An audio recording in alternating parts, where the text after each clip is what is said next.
कर्दम ऋषि परीक्षा कर रहे थे। तो उसके बाद में और जब से आपके बारे में नारद जी से सुन रखा है, तब से हमारी बेटी आपको पति के रूप में प्राप्त करना चाहती है और आप इसको स्वीकार कीजिए। तो यहाँ पर कर्दम ऋषि कह रहे हैं हम एक शर्त में विवाह करेंगे,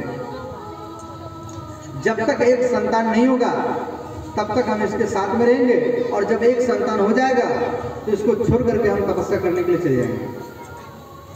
तो ध्यान देना, भागवत में विवाह 8 प्रकार के दिया गया है।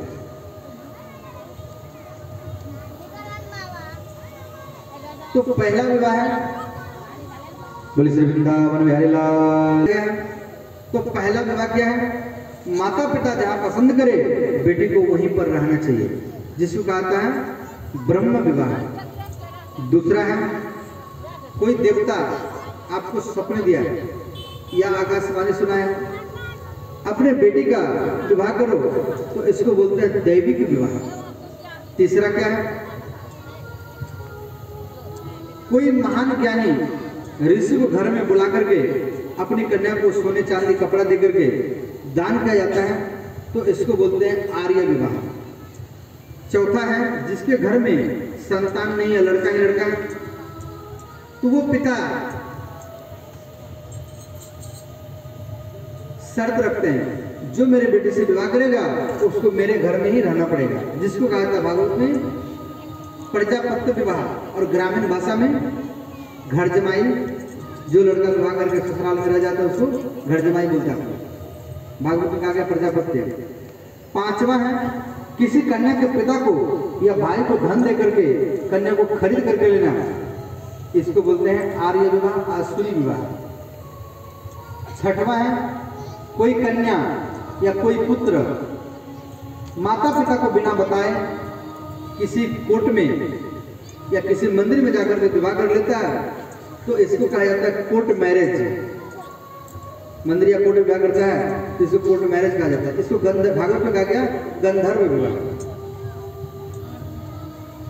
सातवां है, किसी कन्या के पिता को या भाई को पीट करके रोती हुई कन्या को जबरदस्ती उठा लेना, इसको बोलते हैं राक्षसी विवाह। आठवां क्या है? कोई कन्या सोई हुई है या रोग में है, उसको उठा लेना, तो इसको बोलते हैं पैसाख्य विवाह। ये भागवत में 8 प्रकार के विवाह है, और ये 8 प्रकार के विवाह में माता पिता जहां पसंद करे बेटी को वहीं पर रहना चाहिए, इसको कहता है ब्रह्म विवाह। समझ गए? तो इसीलिए पिता को बेटी अति प्रिय होती श्रोता। पिता अपने मन की बात पत्नी को नहीं बताएंगे, पिता अपने मन की बात बेटा को नहीं बताएंगे, पिता अपने मन की बात अपने बेटे को नहीं बताते श्रोता। इसलिए पिता को बेटी अति प्रिय होती है श्रोता। बेटी के विवाह के लिए पिता मेहनत करता है, परिश्रम करता है, धन इकट्ठा करता है, जमीन बेचता है, कर्ज लेता है, और पिता अपनी बेटी के लिए मन लायक वर ढूंढता है।